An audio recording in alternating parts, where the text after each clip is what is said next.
Students, once again Oxford Union English welcomes you each and every students. Dear student, जैसा कि कल वाले class में यानी 22वां वीडियो में ये वाला वीडियो में मैं प्रेजेंट कंटिन्यूअस यानी प्रेजेंट इम्परफेक्ट टेंस पर बात किया था और मैं उम्मीद करता हूँ कि सारे बच्चे ईच एंड एवरी स्टूडेंट अच्छे से समझ गए होंगे। और आज का वीडियो बच्चे 23वां वीडियो होगा। आज का वीडियो 23वां वीडियो होगा यानी प्रेजेंट कंटिन्यूअस यानी प्रेजेंट इम्परफेक्ट टेंस जो चल रहा है। तो कल मैं बताया था, इसका डेफिनेशन बता दिया था, आइडेंटिफिकेशन बता दिया था कि कोई भी वाक्य रहेगा जिसके क्रिया के आखिर में रहा है, रहे हैं, रही होगा तो ये इसको क्या कहेंगे, प्रेजेंट कंटिन्यूअस या प्रेजेंट इम्परफेक्ट। और उसका फार्मूला मैं बता दिया था और बताया था कि इस फार्मूला को कभी ये फार्मूला अप्लाई होगा, कभी ये फार्मूला अप्लाई होगा।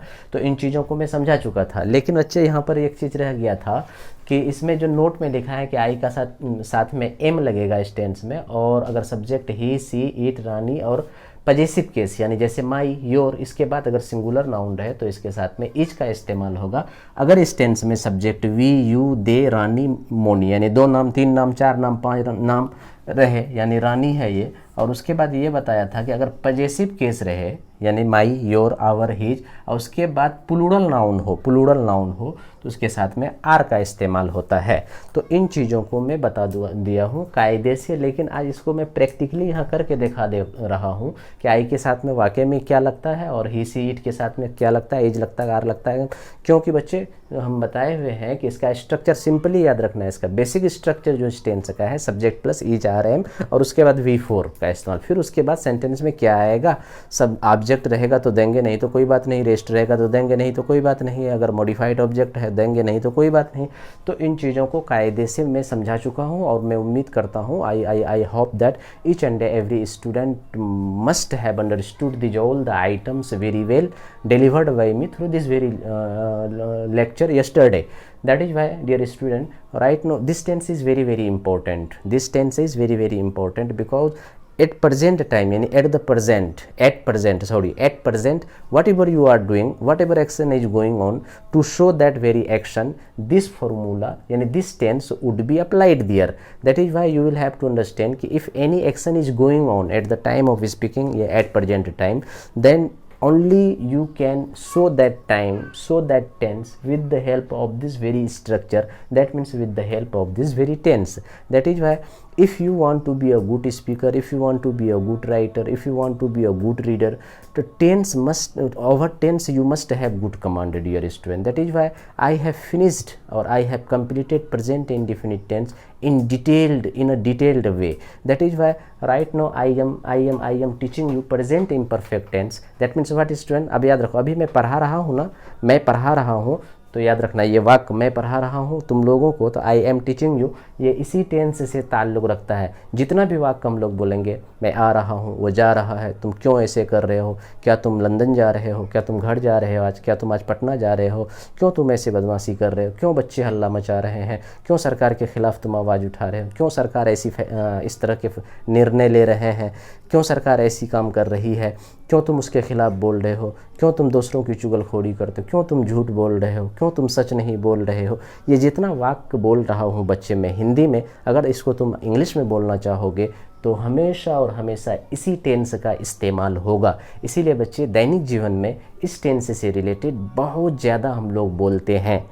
डे टू डे लाइफ में most of the time we use the sentences of present imperfect tense, that is present continuous tense. That is why my heart says that you must have good command over the items. Okay, dear student, let us come to the point. But before just coming to the point, I would like to share one share that is very important. You each and every student must keep in your brain. That is what, कि खुदी को कर बुलंद इतना, खुदी को कर बुलंद इतना कि हर तकदीर से पहले, खुदी को कर बुलंद इतना कि हर तकदीर से पहले खुदा बंदे से खुद पूछे बता तेरी रज़ा क्या है। Dear student, said by this शेर is said by Allama Iqbal, and the main crux or the main theme of this share is that if you want to do something better in your life, if you think God will recognize you, so first of all you will have to do something better with earnest effort. You will have to do something better. You will have to recognize your hidden potentiality each and every human being on this earth has some special potentiality, special quality, special characteristic. So you will have to identify your inner quality or your hidden potentiality. Just after recognize your hidden potentiality, you must try to decorate, you must try to highlight those items, you must try to upgrade the hidden quality within you. That is why, dear student, if you are capable doing so, that means what, one day your destiny or your luck will not say anything else, will not do anything else, only your actions will prove that you are lucky or you are destined personality. That is why, dear student, you must remember this, and this is very very beautiful share. Now let us come to the point. देखो बच्चे, कल मैं बताया था कि इस tense में आई के साथ में हमेशा एम का इस्तेमाल होगा। जैसे मैं वाक्य देते जा रहा हूँ फटाफट, और तुम लोग फटाफट नंबर 1 में एक वाक्य देता हूँ, अब देखना। जैसे बच्चे अब तुम लोग बनाओगे फटाफट, क्योंकि मैं पिछले वाले वीडियो में इसको समझा चुका हूँ यहाँ तक, लेकिन इस बारे में मैं क्लियर कर देता हूँ कि हाँ, अगर ये सब सब्जेक्ट रहेगा तो उसके साथ में इज लगेगा, अगर ये सब सब्जेक्ट रहेगा तो आर लगेगा, अगर आई सब्जेक्ट रहेगा तो एम लगेगा। तो तुम लोग वाक्य साथ साथ में मेरा बोलो, मैं हिंदी लिख रहा हूँ, तुम उसका अंग्रेजी मन ही मन बनाओ, फिर मैं बना दे रहा हूँ। जैसे एक वाक्य है बच्चे, मैं वर्तमान सरकार के खिलाफ बोल रहा हूँ, मान लो एक वाक्य, छोटा छोटा वाक्य नहीं दे रहा हूँ मैं कि मैं खा रहा हूँ, मैं जा रहा हूँ, ये सब तो बना लोगे। मैं खा रहा हूँ, आई एम मीटिंग में जा रहा हूँ, आई एम गोइंग वो आ रही है, सी इज कमिंग वो जा रहा है, ही इज गोइंग, तो ये सब कर लोगे बच्चे, ठीक है ना। अब एक वाक्य है कि मैं वर्तमान सरकार के खिलाफ, गौर से देखना सारे बच्चे, कि मैं वर्तमान सरकार के खिलाफ बोल रहा हूँ। तो गौर से समझना बच्चे कि इस वाक्य में देखो तो मैं क्या है, सब्जेक्ट है, और बोल रहा है हूँ, ये क्या है, वर्ब है, और वर्तमान सरकार के खिलाफ बच्चे ये रेस्ट है। बताया था कि अगर खिलाफ लफ्ज आ जाए, यानी इसके लिए अंग्रेजी में अगेंस्ट, अगेंस्ट के बाद जितना भी वर्ड्स आते हैं वो रेस्ट के कैटेगरी में माना जाता है। तो सिंपली इस वाक्य में क्या है, सब्जेक्ट है और वर्ब है। यानी हम क्या अप्लाई करेंगे कि ये सब्जेक्ट, यानी ये सब्जेक्ट और वर्ब को अप्लाई करेंगे। इजारे तो अपने से आएगा, तो सब्जेक्ट और वर्ब। तो सबसे पहले सब्जेक्ट क्या है बच्चे, मैं, और मैं ज्यों ही दिए थे इसके साथ में खटाक से एम लगा देंगे। क्यों कि आई के साथ में एम का इस्तेमाल होता है। तो पता चला बच्चे ये ख़त्म हो गया। अब यहाँ पर है क्या, वर्ब, यानी वर्ब मतलब यहाँ पर कौन है, बोलना मतलब स्पीक, और स्पीक का वर्ब फॉर क्या होगा, स्पीकिंग। तो क्या हो जाएगा बच्चे, आई एम स्पीकिंग। तो पता चला ये ख़त्म हो गया।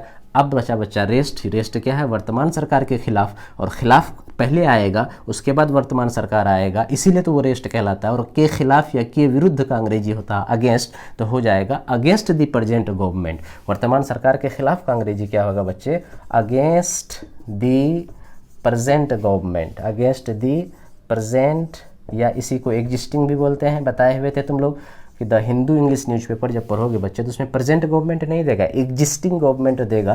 तो आपको सारी बात को समझना है कि एग्जिस्टिंग गवर्नमेंट का मतलब हुआ वर्तमान सरकार, या ऐसे बोलेंगे I am speaking against the present government या दी एग्जिस्टिंग गवर्नमेंट। ठीक है बच्चे, तो देख रहे हैं यहाँ पर हम आई के साथ क्या आ रहा है, एम आ रहा है, ठीक है ना। उसी तरीके से अब देखो दूसरा वाला बच्चा, यहाँ ये वाला सबको देखते हैं, सबका एग्जाम्पल मैं दे रहा हूँ। जैसे एक वाक्य है बच्चे कि वह मेरे खिलाफ बोल रहा है, वह मेरे खिलाफ बोल रही है या बोल रहा है, वो मेरे खिलाफ बोल रहा है। गौर से समझना बच्चे, वो मेरे खिलाफ बोल रहा है, तो सेम टू सेम ऊपर की तरह वह सब्जेक्ट है और बोल रहा है ये क्या है, वर्ब। तो सब्जेक्ट वर्ब दो, वह मेरे खिलाफ बोल रहा है मतलब कोई ये मेल है, जिसका मतलब इसका अंग्रेजी क्या होगा जी, ही। तो ये बच्चा ख़त्म। हमने क्या कहा, सब्जेक्ट ही होगा तो इच का इस्तेमाल होगा, इसीलिए यहाँ पर क्या हो जाएगा, इच। और उसके बाद क्या है फार्मूला बच्चे, इज आर एम के बाद वर्ब दो, तो वर्ब कौन है इसमें, बोलना का अंग्रेजी स्पीक, तो स्पीक का वर्ब फोर क्या हो जाएगा, स्पीकिंग। तो पता चला ये बच्चा ख़त्म हो गया। अब यहाँ पर देखो बच्चे, मेरे खिलाफ, अभी खिलाफ का अंग्रेजी बताए थे क्या, अगेंस्ट, और हमने प्रेजेंट इंडिफिनिट में बताया था कि अगेंस्ट के बाद जैसे यहाँ पर क्या आया बच्चे कि अगेंस्ट द प्रेजेंट गवर्नमेंट, यहाँ डायरेक्ट नाउन आ गया है, यानी गवर्नमेंट आ गया, प्रेजेंट गवर्नमेंट। लेकिन हमने बताया था बच्चे कि खिलाफ का अंग्रेजी अगेंस्ट होता है, तो ठीक है अगेंस्ट दे दिए हम, अगेंस्ट दे दिए, लेकिन मेरे खिलाफ, तो यहाँ खिलाफ का अंग्रेजी अगेंस्ट हुआ, उसके बाद मेरे। तो हमने बताया था कि अगेंस्ट के बाद अगर कोई पर्सन आ जाएगा, तो पर्सन कितना है बच्चे, बता चुका हूँ मैं तुम लोगों को, फटाफट बोलो पर्सन कितने हैं, 7 पर्सन। कौन कौन, I, we, you, he, she, it, they. तो हमने क्या बताया था कि अगर अगेंस्ट के बाद कोई पर्सन आ रहा है, ठीक है ना, कोई पर्सन आ रहा है, तो वो हमेशा और हमेशा, जैसे आई भी आ सकता है, यू आ सकता है, दे आ सकता है, ही, सी, इट, कुछ भी आ सकता है। तो हमने बताया था कि अगेंस्ट के बाद कोई पर्सन अगर आ जाए तो वो सब्जेक्टिव केस में नहीं होता है बल्कि ऑब्जेक्टिव केस में होता है। जैसे मेरे खिलाफ तो अगेंस्ट आई कभी नहीं होगा बच्चे, क्योंकि आई सब्जेक्टिव केस है। इसका ऑब्जेक्टिव केस मी होता है, तो अगेंस्ट मी। कहने का मतलब अगेंस्ट के बाद कोई भी पर्सन आएगा तो वो ऑब्जेक्टिव केस में होगा, इसीलिए मेरे खिलाफ का अंग्रेजी क्या हो जाएगा बच्चे, अगेंस्ट मी। इसी तरीके से ये वाक्य हो गया he is speaking against me. तो देखो बच्चे ही के साथ इज आया, इस बात को मैं प्रूव कर रहा हूँ कि ये सब सब्जेक्ट है। यहाँ तक समझ गए। अब एक एक्स्ट्रा बात समझ लो बच्चे, हमेशा याद रखना, मेरे खिलाफ तो अगेंस्ट मी, हम लोगों के खिलाफ तो अगेंस्ट वी कभी नहीं बोलेंगे बच्चे, क्योंकि वी सब्जेक्टिव केस है, उसका ऑब्जेक्टिव केस अस होता है। तो बोलना होगा कि हम लोगों के खिलाफ तो अगेंस्ट अस, कोई लड़की है उसके खिलाफ तो अगेंस्ट सी कभी नहीं बोलेंगे। ये मिस्टेक नहीं, ये ब्लंडर हो जाएगा, बहुत बड़ी गलती हो जाएगी बच्चे। इसीलिए अगेंस्ट हर बोलेंगे। कोई मर्द है तो अगेंस्ट ही नहीं बोलेंगे, अगेंस्ट हिम बोलेंगे। कहने का गर्ज ये है बच्चे, ये सब खुदरा नियम है, इसको एकदम बिल्कुल रखना। ये सारी चीज़ को मैं लिखाऊंगा तो इतनी मोटी मोटी कॉपी 5 कॉपी भर जाएगी, तो इसीलिए बहुत सारी चीज़ को मैं यूँ बोल दूंगा तो आप समझ लेना। तो he is speaking against me, अगर यहाँ पर ऐसा हो, अगर हम लोगों के खिलाफ रहता तो अगेंस्ट अस, तुम लोगों के खिलाफ तो अगेंस्ट यू, उन लोगों के खिलाफ तो अगेंस्ट देम, कोई एक लड़की है उसके खिलाफ तो अगेंस्ट हर, कोई एक लड़का है उसके खिलाफ तो अगेंस्ट हिम हो जाता। लेकिन अगर कोई नाउन रहता तो बच्चे उसको डायरेक्ट नाउन लिख देते, जैसे राम के खिलाफ तो अगेंस्ट राम हो जाता है। क्लियर ना बच्चे। पता ये चला कि ही के साथ में क्या आया, ही इज आया। उसी तरह से अब सी वाला देखो, इसकी ये भी सी भी हमेशा इज लेगा। जैसे एक एग्जांपल है बच्चों, देखो कि वह झूठ बोल रही है, वह झूठ बोल रही है। गौर से समझना बच्चे, वो झूठ बोल रही है। तो अब देखो बच्चे कि वह ये सब्जेक्ट है, तो मतलब सी बोल रही है, मतलब कोई फीमेल है तो सी। और उसके बाद यहाँ पर झूठ बोलना का अंग्रेजी होता है बच्चे tell a lie, tell a लाई। तो यहाँ बोलना के लिए क्या होगा बच्चे, स्पीक कभी नहीं देंगे, टेल। तो सी इज, तब टेल का क्या हो जाएगा बिफोर टेलिंग, और झूठ का क्या हो गया यहाँ पर ए लाई। तो क्या हो गया बच्चे, इस हमेशा क्या होगा इसका ट्रांसलेशन कि वो झूठ बोल रही है, सी इज टेलिंग अ लाई। या फिर इसी में रहता है कि वो मेरे सामने झूठ बोल रही है, तो she is telling a lie before me दे देते वहाँ पे, ठीक है ना। तो अब देखो बच्चे कि सी इज टेलिंग अ लाई, इसको कभी ऐसे नहीं बोलना कि सी इज स्पीकिंग अ लाई। ये अंग्रेजी का एक फ्रेज है, टेल अ लाई का मतलब ही होता है क्या, कि झूठ बोलना। स्पीक अ लाई करेंगे तो गलत हो जाएगा। उसी तरीके से बच्चे अगर हम ये बोलें कि राम, कोई एक लड़का है जिसका नाम है, या रानी, रानी मेरे सामने, गौर से समझ, रानी मेरे सामने सच बोल रही है। गौर से समझना सारे बच्चे, सच बोल रही है। तो अब यहाँ पर देखो बच्चे कि ये रानी सब्जेक्ट है और सच बोलना का अंग्रेजी ही होता है स्पीक द ट्रूथ। तो ये सब्जेक्ट है, तो रानी यहाँ पर सब्जेक्ट हो गया और इसके साथ में इज का प्रयोग होगा, क्योंकि बताया हूँ एक नाम रहेगा तो इज का इस्तेमाल होगा। तो रानी इज, और सच बोलना का अंग्रेजी होता है स्पीक द ट्रूथ। तो स्पीक वो वर्ब की तरह काम कर रहा है, तो क्या हो जाएगा जी, speaking. Rani is speaking the truth, Rani is speaking the truth. तो पता चला ये सब खत्म हो गया बच्चे। अब यहाँ पर देखो गौर से कि मेरे सामने ये रेस्ट है, और रेस्ट को रेस्ट में बैठा देंगे। मेरे सामने का अंग्रेजी होगा बच्चे बिफोर मी, बिफोर मी। उसी तरीके से बच्चे इसके साथ में ही लगा, ही के साथ में, सी के साथ में, रानी के साथ में ये लगा। अब इट को भी देख लो, जैसे बोलेंगे बच्चे कि वर्षा हो रही है, वर्षा हो रही है, वर्षा हो रही है। तो बताए थे बच्चे प्रेजेंट इंडेफिनिट में इट रेन्स, तो यानी नेचुरल घटना के लिए, वर्षा के लिए इट का इस्तेमाल करेंगे, इट। और इट जब आ गया तो इच का इस्तेमाल होगा। और बरसना, पानी बरसना का अंग्रेजी होता है रेन। तो क्या हो जाएगा बच्चे, इट इज रेनिंग। क्या हो गया, इट इज रेनिंग। तो पता ये चला कि इट के साथ में भी क्या लगा बच्चे, इज लगा। अब देखो ये वाला पोर्शन को गौर से समझना सारे बच्चे। ये सारे बच्चे अगर समझ गए तो इसको कायदे से उतार लो सब बच्चे, ठीक है ना। सारे बच्चे एकदम बिल्कुल पाउच करके उतार लो, ठीक है। और फिर इसको बार बार रिवीजन करना। मैं वही उसी तरह का सेंटेंस में जानबूझ करके, intentionally I am providing those sentence which are frequently used in day to day conversational life. मतलब जानबूझ करके मैं ऐसा सेंटेंस दे रहा हूँ बच्चे जो दैनिक जीवन में आप इस्तेमाल करते हो। इसलिए सारे बच्चे पाउच करके इसको लिख लोगे, फिर प्रैक्टिस करोगे। The more you do practice the more confident you would be. इसलिए बच्चे अब मैं इसको मिटा दे रहा हूँ, सारे बच्चे लिख लिए होंगे। अब यहाँ पर ये बचा हुआ है, इसको भी एक्सप्लेन करता हूँ, उधर भी सारा को एक्सप्लेन करता हूँ। तो सारे बच्चे, मैं बार बार कह रहा हूँ, emphatically I am saying to you all student, that is what, dear student, do more and more practice, do more and more practice। ज़्यादा से ज़्यादा प्रैक्टिस करोगे सारे बच्चे, क्योंकि बच्चे मैं जानता हूँ, इतिहास गवाह है कि जो जितना लोग प्रैक्टिस करता है, और उर्दू में एक शेर भी है कि कि अमल से ज़िंदगी बनती है जन्नत भी जहन्नम भी, ये खाकी अपनी फितरत में न नूरी है न नारी है। कहने का गर्ज ये हुआ बच्चे, जो लोग बहुत ज़्यादा प्रैक्टिस करता है, अमल करता है किसी चीज़ को, किसी चीज़ पर, तो वो लोग महान हो जाते हैं। और जो लोग प्रैक्टिस नहीं करते हैं, इंटेलिजेंट होने के बावजूद भी वो असफल रहते हैं ज़िंदगी में। मतलब if you want to get perfection और if you want to do something special in your life, over anything you will have to do more and more practice, because only practice provides you perfection. तो आगे देखो बच्चे, अब यहाँ पर देखो इसका एग्जाम्पल बच्चे, फटाफट देखो अगला वाक्य, तो मैं एरो देके बना रहा हूँ, नंबरिंग तुम लोग कर लेना। जैसे यहाँ पर है क्या कि सिंगुलर नाउन होगा, यानी जैसे बोलेंगे मेरे बड़े भाई, मेरे बड़े भाई, गौर से देखना बच्चे, मेरे बड़े भाई पटना से आ रहे हैं, पटना से आ रहे हैं। तो गौर से देखना बच्चे, मेरे बड़े भाई पटना से आ रहे हैं, तो इसमें आ रहे हैं वर्ब है, और मेरे बड़े भाई ये क्या है बच्चे, सब्जेक्ट, और पटना से जुदाई दिखा रहा है यहाँ पर, ये रेस्ट है। तो सबसे पहले देखो बच्चे, मेरे बड़े भाई, तो माई इल्डर ब्रदर, क्या होगा बच्चे, माई इल्डर ब्रदर। तो ये बच्चा, ये पूरा का पूरा क्या है, ये सब्जेक्ट है। तो अब यहाँ पर देखो बच्चे, ये सब्जेक्ट खत्म, उसके बाद इज आर एम का प्रयोग करेंगे। तो यहाँ पर देखो क्या बताया मैंने, माई क्या है बच्चे, यहाँ गौर से देखना, ये माई क्या है, ये पजेसिव केस है। उसके बाद देखो नाउन आया, इल्डर ब्रदर, ब्रदर्स नहीं है, मतलब ये हुआ कि ये सिंगुलर नाउन है, यानी माई के बाद सिंगुलर नाउन आ गया है, तो इसका मतलब है बच्चे इसके साथ में भी इज लगेगा। तो इसीलिए पूरा का पूरा क्या है, ये सब्जेक्ट है, उसके बाद वर्ब लगाएंगे, वर्ब कौन है, इज आर एम में से किसी एक को लगाएंगे, तो यहाँ पर क्या होगा, इज, तो इज, और क्या कहते हैं उसके बाद क्या देंगे, इज आर एम के बाद वर्ब। तो वर्ब क्या है, आना, आना का अंग्रेजी कम, कम का भी फोर क्या होता है बच्चे, कमिंग। तो पता चला ये वर्ब खत्म हो गया। तो उसके बाद बचा क्या जी, रेस्ट। तो रेस्ट के बाद ऑब्जेक्ट नहीं है, रेस्ट है, तो रेस्ट दे देंगे पटना से, तो इसका अंग्रेजी होगा बच्चे फ्रॉम पटना। तो क्या बोलेंगे कि my elder brother is coming from Patna. तो ये समझ गए सारे बच्चे। अब आगे वाला देखो बच्चे, अगर सब्जेक्ट ये होगा, वी होगा, यू होगा, ये सब अगर होगा, तो वहाँ पर आर का इस्तेमाल होगा। जैसे एग्जाम्पल दे रहा हूँ कि हम लोग सरकार के खिलाफ, हम लोग वर्तमान सरकार के खिलाफ बोल रहे हैं। जैसे एग्जाम्पल है बच्चे कि हम लोग बोल रहे हैं, ठीक है, हम लोग बोल रहे हैं वर्तमान सरकार के खिलाफ, हम लोग बोल रहे हैं वर्तमान सरकार के खिलाफ।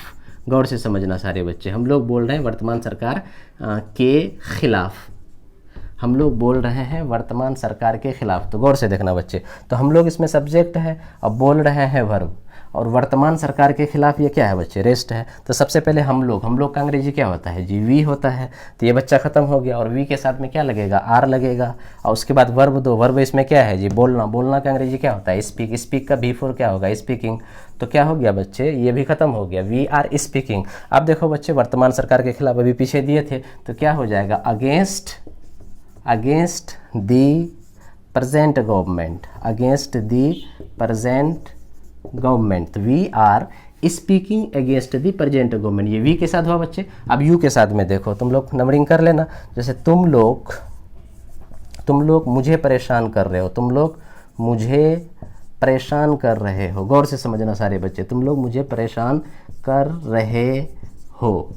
तो अब देखो बच्चे, यहाँ पर तुम लोग ये क्या है, सब्जेक्ट है, मुझे क्या है, ये ऑब्जेक्ट है, परेशान कर रहे हो वर्ब। तो सब्जेक्ट वर्ब ऑब्जेक्ट पता है, तो सबसे पहले क्या है फार्मूला, सब्जेक्ट, तो सब्जेक्ट क्या है, तुम लोग, और तुम लोग का अंग्रेजी क्या होता है, यू। तो ये बच्चा खत्म। उसके बाद इज आर एम का प्रयोग करो, किसी में से इज आर एम का, तो यू के साथ सब्जेक्ट यू है, तो क्या होगा बच्चे, आर होगा। तो यू आर हो गया, और उसके बाद क्या है, वर्ब दो, वर्ब कौन है, परेशान करना, और परेशान करना का अंग्रेजी क्या होता है, डिस्टर्ब, और डिस्टर्ब का बिफोर क्या होगा, डिस्टर्बिंग। तो यू आर डिस्टर्बिंग।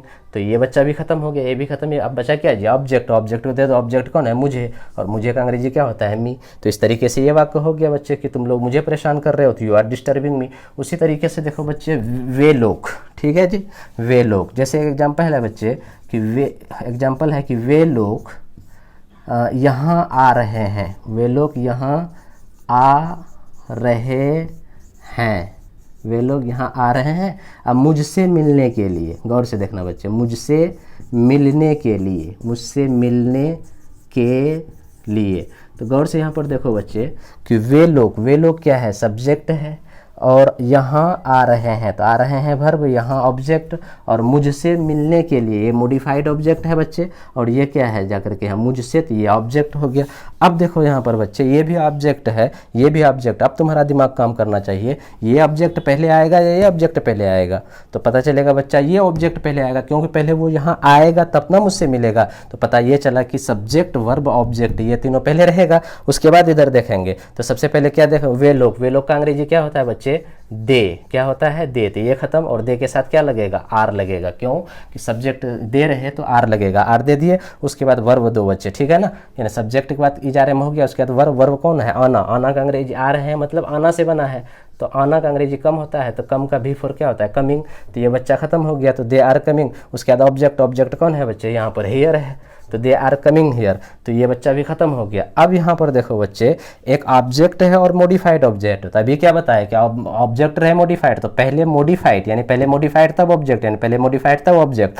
तो इसमें मॉडिफाइड कौन है, मिलने के लिए, मिलने के अंग्रेजी क्या होता है, मीट, मतलब मिलने के लिए मॉडिफाइड है तो उससे पहले टू लगेगा, मतलब टू मीट, क्या हो जाएगा बच्चे, टू मीट।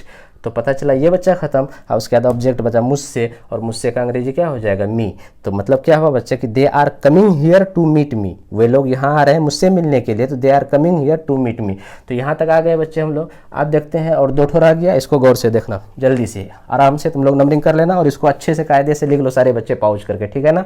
अब अगला वाला सेंटेंस देखो बच्चे, अगर ऐसा वाक्य रहे कि रानी और मोनी, यानी दो नाम, ऊपर में क्या था जी, सिर्फ रानी, अब यहाँ दो नाम अगर आ जाए, ऐसा आ जाए कि रानी और मोनी, रानी और मोनी, गौर से देखना, रानी और मोनी स्वादिष्ट भोजन बना रही है, स्वादिष्ट भोजन बना रही है, गौर से देखना, स्वादिष्ट भोजन बना रही है। तो अब यहाँ पर देखो बच्चे कि रानी और मोनी स्वादिष्ट भोजन बना रही है, तो ये पूरा का पूरा रानी एंड मोनी सब्जेक्ट है, बना रही है, बना रही है मतलब पका रही है वर्ब, और ये क्या है, ऑब्जेक्ट है। तो सबसे पहले सब्जेक्ट देंगे, सब्जेक्ट कौन है, रानी एंड मोनी, सब्जेक्ट क्या है, रानी एंड मोनी। तो अब देखो बच्चे यहाँ पर दो नाम आ गया, तीन नाम, चार नाम, पांच नाम, जितना उधर हो जाए, यानी एक नहीं होना चाहिए, तो इसके साथ में आर लगेगा, तो आर का प्रयोग किए, तो पता चला ये सब्जेक्ट खत्म। उसके बाद क्या, जो वर्ब, वर्ब बना रही है, और यहाँ पर बनाना का क्या होगा, प्रिपेयर या कुक, तो प्रिपेयर देंगे तो प्रिपेयरिंग, कुक देंगे तो कुकिंग, क्योंकि कुक का भी फॉर क्या होता है, कुकिंग। तो पता चला ये बच्चा खत्म हो गया, सब्जेक्ट खत्म, वर्ब खत्म। अब बच्चा जी क्या, ऑब्जेक्ट स्वादिष्ट भोजन, स्वादिष्ट भोजन का मतलब क्या है, टेस्टी फूड, क्या जी, डेलिशियस फूड या टेस्टी फूड। तो पता चला बच्चे कि देख रहे हो ना, अगर सब्जेक्ट ये रहे तो आर का इस्तेमाल होगा। अब आगे देखो एक एग्जांपल, बोलेंगे कि मेरे दोस्त लोग, मेरे दोस्त लोग, मेरे दोस्त लोग लंदन जा रहे हैं, लंदन जा रहे हैं आज, ठीक है जी, लंदन जा रहे हैं आज। तो गौर से देखना बच्चे, यहाँ पर हमने अभी बताया था कि कुछ रेस्ट ऐसा होता है जिसको शुरू में भी रख सकते हैं, लास्ट में भी रख सकते हैं, कुछ ऐसा उसूल है कि जो हमेशा तुमको बीच में रखना होगा, जैसे एडवर्बियल वगैरह आता है तो वो। तो लेकिन यहाँ पर इस वाक्य को सिंपली तुम समझो कि मेरे दोस्त लोग, मतलब क्या है जी कि मेरा, मतलब मेरे, या मेरा का अंग्रेजी क्या होगा, माई।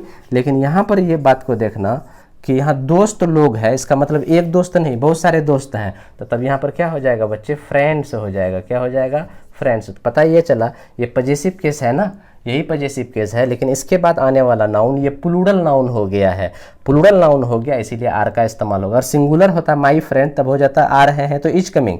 लेकिन क्या कहते हैं कि यहाँ फ्रेंड्स हो गया, तो यानी अब ये पूरा कलेक्टिवली यहाँ तक सब्जेक्ट हुआ, यानी प्लूरल सब्जेक्ट है, और जब ये सब्जेक्ट है तो आर का इस्तेमाल होगा, तो आर का इस्तेमाल देंगे। तो अब यहाँ पर देखो मेरे दोस्त लोग का अंग्रेजी हो गया माई फ्रेंड्स, उसके बाद आर, और उसके बाद वर्ब दो, वर्ब क्या है जी, वर्ब क्या है यहाँ पर, जाना, तो और जाना का अंग्रेजी गो, गो का भी फॉर क्या होगा, गोइंग।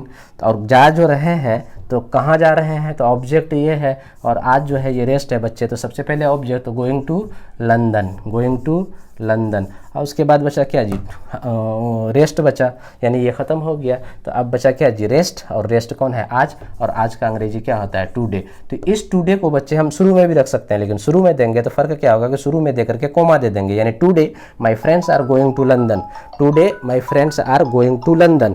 तो इस तरीके से बच्चे मैं उम्मीद करता हूँ कि सारी चीज़ को तुम लोग कायदे से समझ गए होगे, और ये वाली चीज़ को भी समझ गए, यानी एन भी है तो इसका मतलब इंपॉर्टेंट पॉइंट है बच्चे कि ये सब याद रखना कि आई के साथ ये लगता है और और यू करिए। ये सब सब्जेक्ट रहे तो इज लगेगा, ये सब सब्जेक्ट रहेगा तो आर लगेगा। तो each and everything I think are completely intelligible to all student. I once again I emphatically saying to you all student that each and every student, it is your responsibility to keep on watching the video very consistently, carefully, so that you each and everything must be intelligible to all of you. You must keep on learning English and sharing this very YouTube channel to a great number of students. Thank you very much. Wishing you all the best.